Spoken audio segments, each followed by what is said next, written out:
श्रीधाम वृंदावन में एक संत घूमते थे। उन्हें देखकर कोई यह नहीं कहता था कि स्वामी जी आ रहे हैं, संत जी आ रहे हैं, बाबा जी आ रहे हैं। ना, वे एक ही बात कहते थे, जज साहब आ रहे हैं। उन्हें देखकर हर कोई कहता जज साहब आ रहे हैं, जज साहब। एक महात्मा ने पूछा कि इनको जज साहब क्यों बोलते हैं? तो उन संत ने बड़ी अद्भुत बात बताई कि पहले ये जज ही थे। दक्षिण भारत के किसी कस्बा नुमा छोटे से शहर में जज के पद पर थे और उसी शहर के पास एक छोटा सा गांव में रहने वाला एक केवट, वो इतना सरल था, इतना सरल।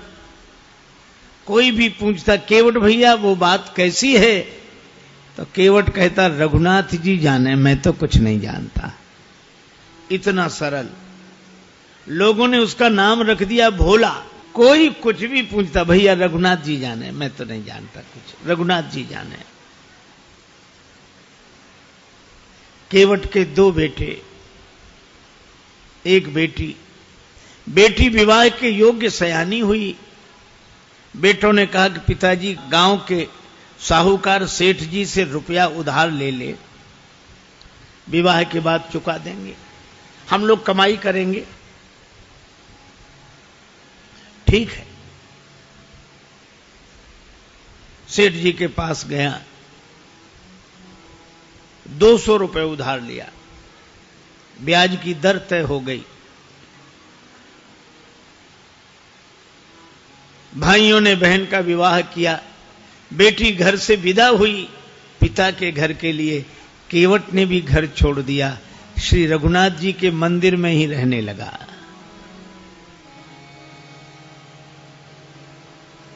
बस उसको तो रघुनाथ जी ही सब कुछ।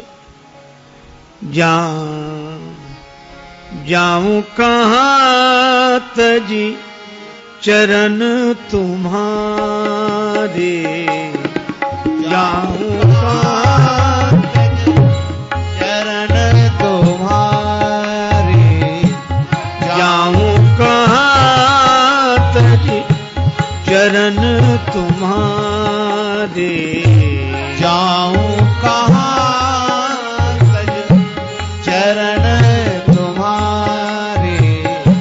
काको नाम पतित पावन जग, काको नाम पतित पावन जग, केही अति दीन पियारे।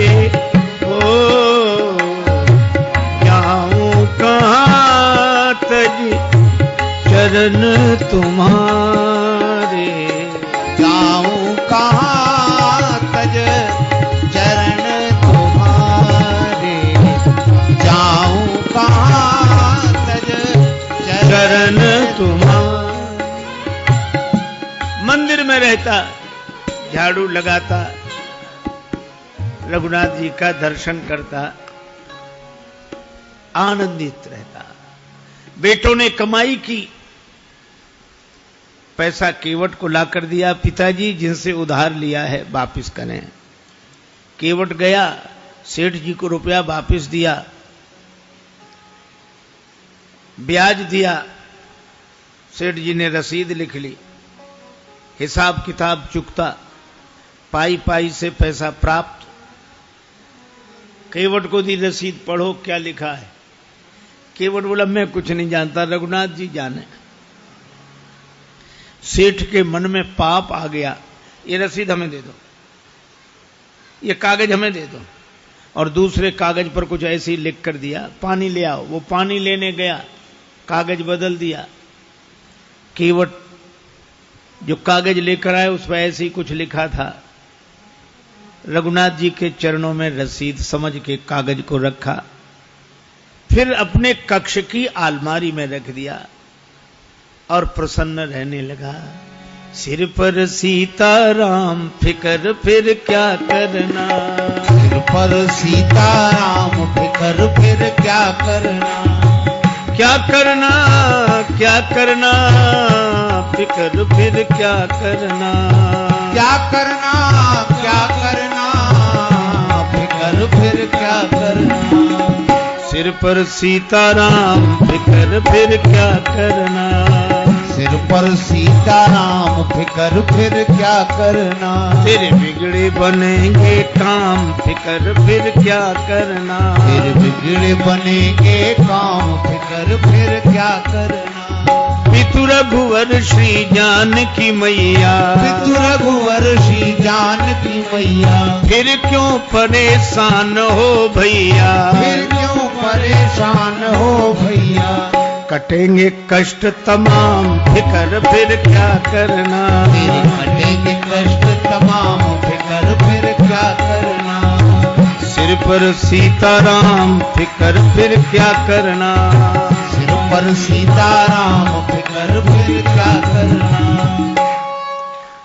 इसी भाव में रहता केवट ने भगवान के भरोसे सब छोड़ दिया था और सेठ जी ने केवट के विरुद्ध मुकदमा कर दिया और मुकदमा इन्हीं जज साहब की अदालत में आया,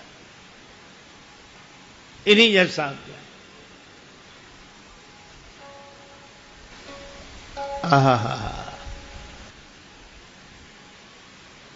तारीख पर केवट उपस्थित हुआ। जज साहब ने कहा, केवट तुमने सेठ जी से रुपया उधार लिया था? हाँ हुजूर, लिया था।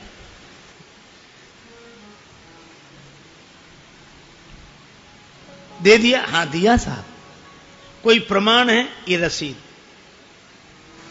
जज साहब ने देखा, बोले इससे तो सिद्ध नहीं होता कि तुम रुपया दे चुके हो। केवट रोने लगा, हुजूर माई बाप हम तो इसी को सब कुछ समझे थे। जज साहब को दया लगी, अच्छा रो मत, तुम ये बताओ जब तुमने सेठ जी को रुपया वापस दिया तब तुम्हारे और सेठ जी के बीच में कोई और था? केवट उसी सहजता में बोला कि हमारे और सेठ जी के बीच में उस समय सिवा रघुनाथ जी के कोई नहीं था।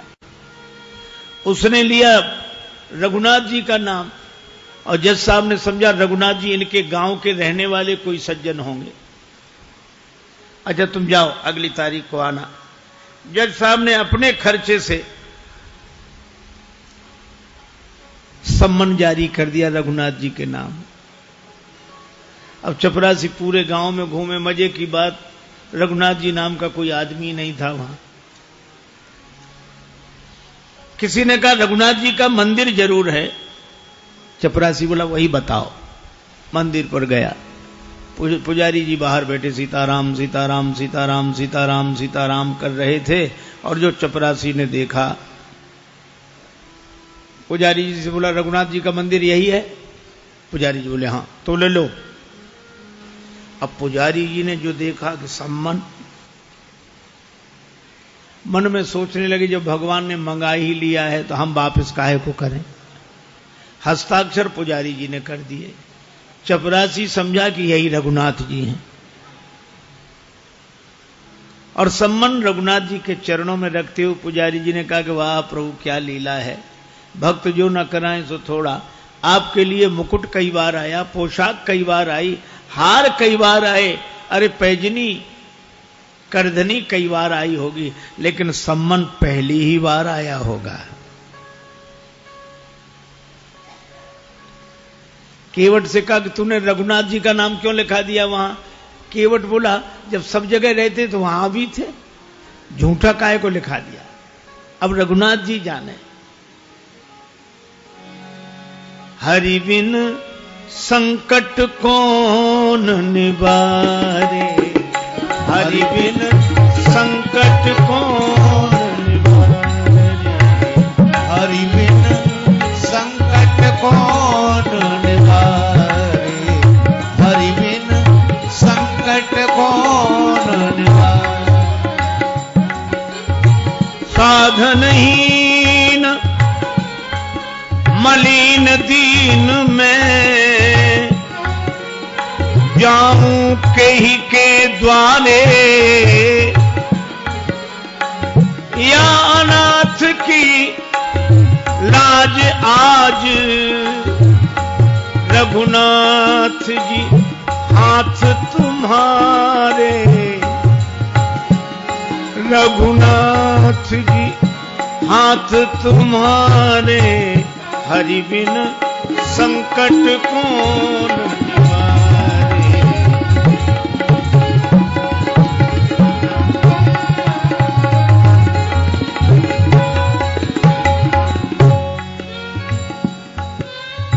एक ही भरोसा जाएगी लाज तुम्हारे जाएगी लाज तुम्हारे नाथ मेरो कह बिगड़े गो जाएगी लाज तुम्हारे।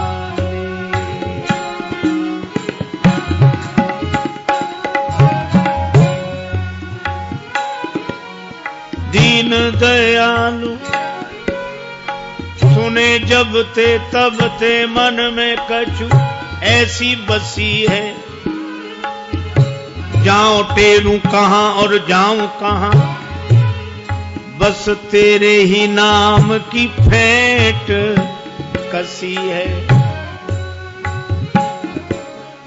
तेरो ही आसरो एक मलूक नहीं प्रभु सो कोई और जसी है ए हो मुरारी पुकारी कहो अब मेरी हंसी नहीं तेरी हंसी है मेरी हंसी नहीं तेरी हंसी है जाएगी लाज तुम्हारी नाथ मेरो का बिगड़े गो जाएगी लाज तुम्हारी।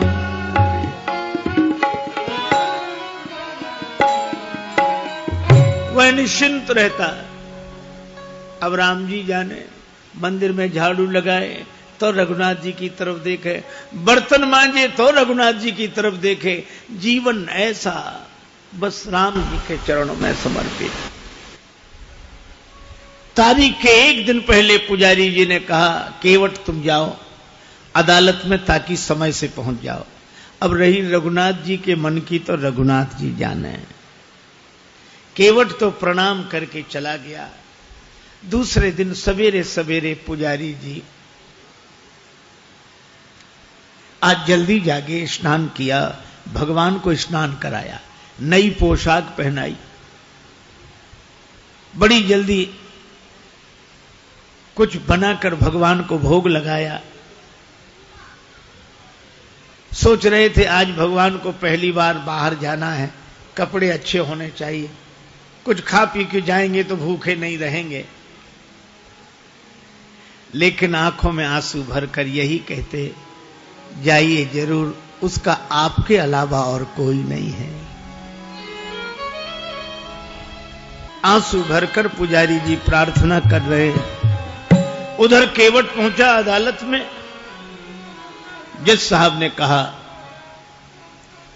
केवट तुम्हारे गवाह कहां हैं? केवट बोला हुजूर वो तो सब जगह रहते हैं, यहीं कहीं होंगे, यहीं कहीं होंगे। बुलवाओ। चपरासी को आदेश हुआ। चपरासी ने कहा रघुनाथ हाजिर हैं, रघुनाथ हाजिर हैं, रघुनाथ हाजिर हैं, रघुनाथ हाजिर हैं, हाजिर हैं। ऐसे 3 नारे जो लगाए हैं तो क्या देखा, चाल लटपटी सी, एक वृद्ध की झुकी सी देह। लड़खड़ाते हुए एक बूढ़ा आदमी लाठी टेकते हुए आ रहा है, वहीं से इशारा कर रहा है कि आ रहा हूं। चाल लटपटी सी, एक वृद्ध की झुकी सी देह, दुपटी फटी सी, शीस बांधे धर धाये हैं, हाथ माह छड़ी पड़ी तुलसी की ही ये माल, माथे पर रोरी चारु चंदन चढ़ाए हैं, साहब के सामने विनीत चपरासी साथ, आज रघुनाथ जो गवाह बनी आए। साहब के सामने विनीत चपरासी साथ, आज रघुनाथ जी गवाह बने आए। केवट ने प्रणाम कर लिया। सेठ जी चौंके कि ये कौन? जज साहब ने कहा रघुनाथ जी आपका ही नाम है? जी। केवट ने रुपया वापस कर दिया। हाँ। कोई प्रमाण है? सेठ जी ने खुद रसीद लिख ली थी। बेईमानी आ गई मन में, दी नहीं केवट को। सेठ जी को यहीं रखा जाए, इनकी बैठक में रखा हुआ रजिस्टर मंगाया जाए। उस रजिस्टर में वो रसीद अब तक सुरक्षित है।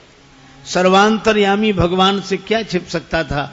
चपरासी को भेजा गया, रजिस्टर मंगाया गया और रसीद मिल गई। सेठ जी दंडित हुए, केवट भाई जित बरी हुआ। गवाह महाराज तो चले ही गए थे। अपने चैम्बर में जज साहब ने केवट को बुलाया। केवट एक बात पूछे? हाँ पूछिए हुजूर। ये रघुनाथ जी कहां रहते हैं? केवट ने कहा हुजूर यहां हम रहते हैं। तो तुम कहां रहते हो? कहां जा? रघुनाथ जी रहते हैं। तो तुम दोनों एक ही गांव के रहने वाले हो? अरे गांव एक ही जगह के। एक ही जगह के? कौन है ये तुम्हारे गांव के? अरे सरकार, पढ़े लिखे लोगों को समझाना मुश्किल होता है। अरे ये वो हैं जिनका मंदिर है।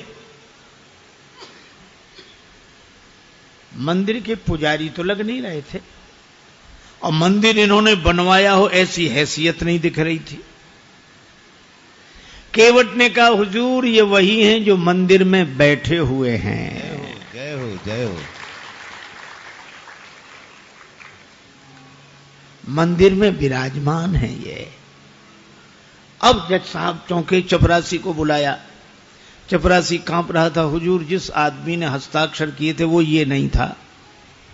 जब सारा रहस्य पता लगा तो जज साहब रोने लगे। रोते रोते बंगले पर गए। लोगों ने पूछा क्या बात है, रो क्यों रहे हो? तो उन्होंने यही कहा, शुक सारद नारद शेष गणेशहु, सुख सारद नारद शेष गणेशहु, के नहीं ध्यान में आते रहे, सोई आज विनीत अदालत में, केवटा के गवाह कहाते रहे।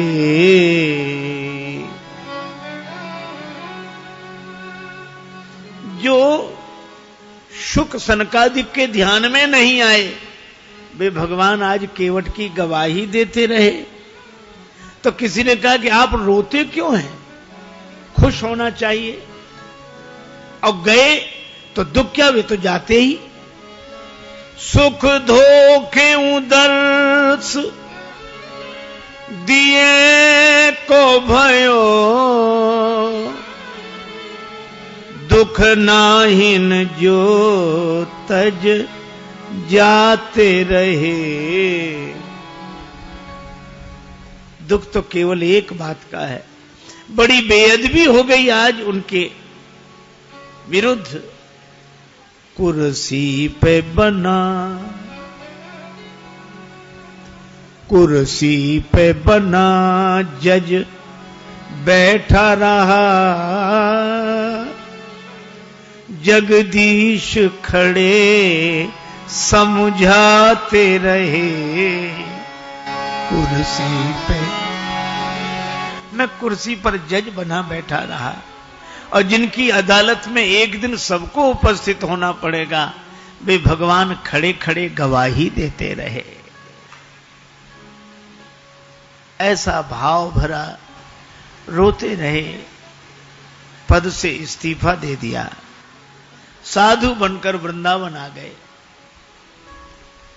वृंदावन आकर भी भगवान के मंदिर के अंदर नहीं जाते थे, सड़क पर बाहर से ही धूल माथे पर चढ़ा लेते।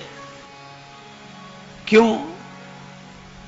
यही सोचते थे, आ तो गया हूं मगर जानता हूं तेरे दर पे आने के काबिल नहीं हूं। आ तो गया हूं मगर जानता हूं तेरे दर पे आने के काबिल नहीं हूं। आ तो गया हूं मगर जानता तेरे दर पे आने के काबिल नहीं हूं। तेरी मेहरबानी कहे बोझ इतना जिसे मैं उठाने के काबिल नहीं हूं। तेरी मेहरबानी कहे बोझ इतना जिसे मैं उठाने के काबिल नहीं हूं।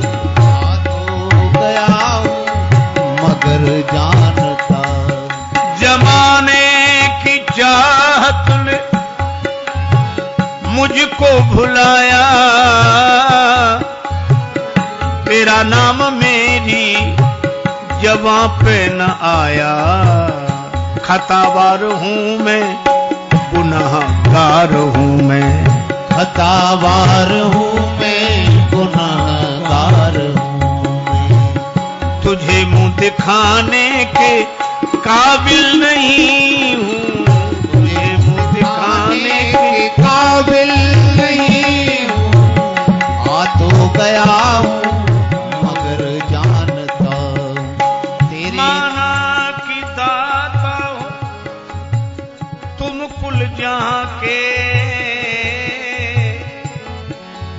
मगर कैसे दामन में फैलाऊं आके।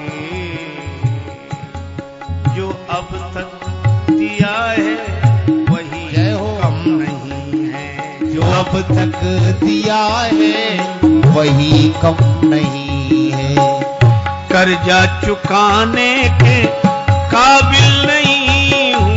ये कर्जा चुकाने के काबिल नहीं हूं। आ तो गया हूं मगर जानता हूं। आ तो गया हूं मगर जानता हूं। 40 वर्ष पहले तक ब्रज वीथियों में उनका दर्शन होता था। ये